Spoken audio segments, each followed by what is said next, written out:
How to Be Successful by Sam Altman. Note, this blog post is narrated without permission, but with the hope to spread Sam's insights to people on the go. Sam, we are happy to take this down, if requested. Now to start the post, How to Be Successful by Sam Altman. I've observed thousands of founders and thought a lot about what it takes to make a huge amount of money or to create something important. Usually people start off wanting the former and end up wanting the latter. Here are 13 thoughts about how to achieve such outlier success. Everything here is easier to do once you've already reached a baseline degree of success, through privilege or effort, and want to put in the work to turn that into outlier success. But much of it applies to anyone. 1. Compound yourself. Compounding is magic. Look for it everywhere. Exponential curves are the key to wealth generation. A medium-sized business that grows 50% in value every year becomes huge in a very short amount of time. Few businesses in the world have true network effects and extreme scalability. But with technology, more and more will. It's worth a lot of effort to find them and create them. You also want to be an exponential curve yourself. You should aim for your life to follow an ever-increasing up and to the right trajectory. It's important to move towards a career that has a compounding effect. Most careers progress fairly linearly. You don't want to be in a career where people who have been doing it for 2 years can be as effective as people who have been doing it for 20. Your rate of learning should always be high.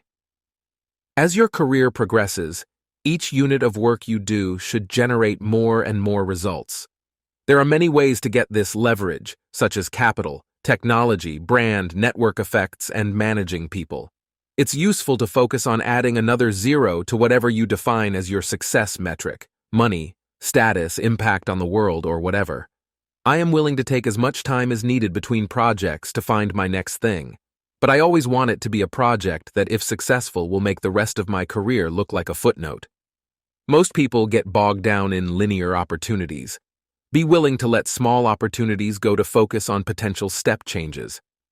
I think the biggest competitive advantage in business, either for a company or for an individual's career, is long-term thinking with a broad view of how different systems in the world are going to come together. One of the notable aspects of compound growth is that the furthest out years are the most important. In a world where almost no one takes a truly long-term view, the market richly rewards those who do. Trust the exponential, be patient, and be pleasantly surprised. 2. Have almost too much self-belief. Self-belief is immensely powerful. The most successful people I know believe in themselves almost to the point of delusion. Cultivate this early. As you get more data points that your judgment is good and you can consistently deliver results, trust yourself more. If you don't believe in yourself, it's hard to let yourself have contrarian ideas about the future. But this is where most value gets created. I remember when Elon Musk took me on a tour of the SpaceX factory many years ago. He talked in detail about manufacturing every part of the rocket, but the thing that sticks in memory was the look of absolute certainty on his face when he talked about sending large rockets to Mars. I left thinking, so that's the benchmark for what conviction looks like. Managing your own morale and your team's morale is one of the greatest challenges of most endeavors. It's almost impossible without a lot of self-belief. And unfortunately, the more ambitious you are, the more the world will try to tear you down. Most highly successful people have been really right about the future at least once at a time when people thought they were wrong. If not, they would have faced much more competition. Self-belief must be balanced with self-awareness. I used to hate criticism of any sort and actively avoided it. Now I try to always listen to it with the assumption that it's true, and then decide if I want to act on it or not. Truth-seeking is hard and often painful, but it is what separates self-belief from self-delusion. This balance also helps you avoid coming across as entitled and out of touch. 3. Learn to think independently. Entrepreneurship is very difficult to teach, because original thinking is very difficult to teach. School is not set up to teach this. In fact, it generally rewards the opposite, so you have to cultivate it on your own.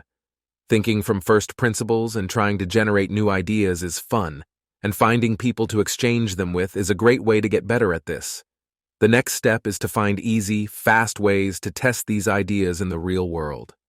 I will fail many times, and I will be really right once is the entrepreneur's way. You have to give yourself a lot of chances to get lucky. One of the most powerful lessons to learn is that you can figure out what to do in situations that seem to have no solution. The more times you do this, the more you will believe it. Grit comes from learning you can get back up after you get knocked down. 4. Get good at sales. Self-belief alone is not sufficient. You also have to be able to convince other people of what you believe. All great careers to some degree become sales jobs. You have to evangelize your plans to customers, prospective employees, the press, investors, etc. This requires an inspiring vision, strong communication skills, some degree of charisma, and evidence of execution ability. Getting good at communication, particularly written communication, is an investment worth making. My best advice for communicating clearly is to first make sure your thinking is clear and then use plain, concise language. The best way to be good at sales is to genuinely believe in what you're selling. Selling what you truly believe in feels great, and trying to sell snake oil feels awful. Getting good at sales is like improving at any other skill. Anyone can get better at it with deliberate practice. But for some reason, perhaps because it feels distasteful, many people treat it as something unlearnable. My other big sales tip is to show up in person whenever it's important. When I was first starting out, I was always willing to get on a plane. It was frequently unnecessary, but 3 times it led to career-making turning points for me that otherwise would have gone the other way. 5. Make it easy to take risks. Most people overestimate risk and underestimate reward. Taking risks is important because it's impossible to be right all the time. You have to try many things and adapt quickly as you learn more. It's often easier to take risks early in your career. You don't have much to lose, and you potentially have a lot to gain. Once you've gotten yourself to a point where you have your basic obligations covered, you should try to make it easy to take risks. Look for small bets you can make where you lose 1x if you're wrong, but make 100x if it works. Then make a bigger bet in that direction. Don't save up for too long, though. At YC, we've often noticed a problem with founders that have spent a lot of time working at Google or Facebook. When people get used to a comfortable life, a predictable job, and a reputation of succeeding at whatever they do, it gets very hard to leave that behind. And people have an incredible ability to always match their lifestyle to next year's salary. Even if they do leave, the temptation to return is great. It's easy, and human nature, to prioritize short-term gain and convenience over long-term fulfillment. But when you aren't on the treadmill, you can follow your hunches and spend time on things that might turn out to be really interesting. Keeping your life cheap and flexible for as long as you can is a powerful way to do this, but obviously comes with trade-offs. 6. Focus. Focus is a force multiplier on work. Almost everyone I've ever met would be well served by spending more time thinking about what to focus on. It is much more important to work on the right thing than it is to work many hours. Most people waste most of their time on stuff that doesn't matter. Once you have figured out what to do, be unstoppable about getting your small handful of priorities accomplished quickly. I have yet to meet a slow-moving person who is very successful. 7. Work hard. You can get to about the 90th percentile in your field by working either smart or hard, which is still a great accomplishment. But getting to the 99th percentile requires both. You will be competing with other very talented people who will have great ideas and be willing to work a lot. Extreme people get extreme results. Working a lot comes with huge life trade-offs, and it's perfectly rational to decide not to do it. But it has a lot of advantages. As in most cases, momentum compounds, and success begets success. And it's often really fun. One of the great joys in life is finding your purpose, excelling at it, and discovering that your impact matters to something larger than yourself. A YC founder recently expressed great surprise about how much happier and more fulfilled he was after leaving his job at a big company and working towards his maximum possible impact. Working hard at that should be celebrated.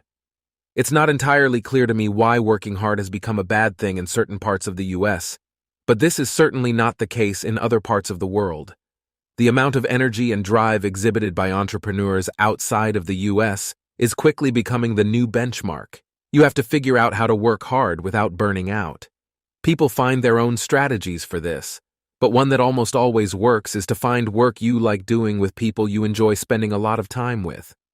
I think people who pretend you can be super successful professionally, without working most of the time, for some period of your life, are doing a disservice. In fact, work stamina seems to be one of the biggest predictors of long-term success. One more thought about working hard. Do it at the beginning of your career. Hard work compounds like interest, and the earlier you do it, the more time you have for the benefits to pay off. It's also easier to work hard when you have fewer other responsibilities, which is frequently but not always the case when you're young. 8. Be bold. I believe that it's easier to do a hard startup than an easy startup. People want to be part of something exciting and feel that their work matters. If you are making progress on an important problem, you will have a constant tailwind of people wanting to help you. Let yourself grow more ambitious, and don't be afraid to work on what you really want to work on. If everyone else is starting meme companies and you want to start a gene editing company, then do that and don't second guess it. Follow your curiosity. Things that seem exciting to you will often seem exciting to other people too. 9. Be willful. A big secret is that you can bend the world to your will a surprising percentage of the time. Most people don't even try and just accept that things are the way that they are. People have an enormous capacity to make things happen. A combination of self-doubt, giving up too early, and not pushing hard enough prevents most people from ever reaching anywhere near their potential. Ask for what you want. You usually won't get it, and often the rejection will be painful. But when this works, it works surprisingly well.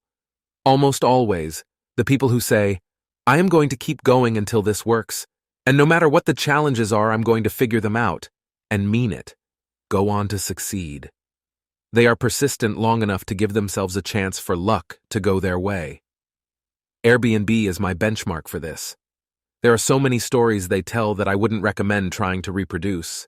Keeping maxed out credit cards in those 9-slot 3-ring binder pages kids use for baseball cards, eating dollar store cereal for every meal, battle after battle with powerful entrenched interest, and on and on.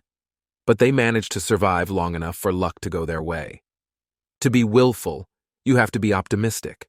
Hopefully, this is a personality trait that can be improved with practice. I have never met a very successful pessimistic person. 10. Be hard to compete with. Most people understand that companies are more valuable if they are difficult to compete with. This is important and obviously true, but this holds true for you as an individual as well. If what you do can be done by someone else, it eventually will be, and for less money. The best way to become difficult to compete with is to build up leverage. For example, you can do it with personal relationships, by building a strong personal brand, or by getting good at the intersection of multiple different fields. There are many other strategies, but you have to figure out some way to do it. Most people do whatever most people they hang out with do. This mimetic behavior is usually a mistake. If you're doing the same thing everyone else is doing, you will not be hard to compete with. 11. Build a network. Great work requires teams. Developing a network of talented people to work with, sometimes closely, sometimes loosely, is an essential part of a great career.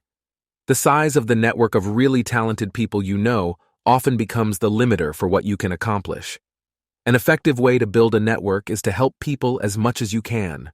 Doing this over a long period of time is what led to most of my best career opportunities and 3 of my 4 best investments. I'm continually surprised how often something good happens to me because of something I did to help a founder 10 years ago. One of the best ways to build a network is to develop a reputation for really taking care of the people who work with you. Be overly generous with sharing the upside. It will come back to you 10x. Also, learn how to evaluate what people are great at and put them in those roles.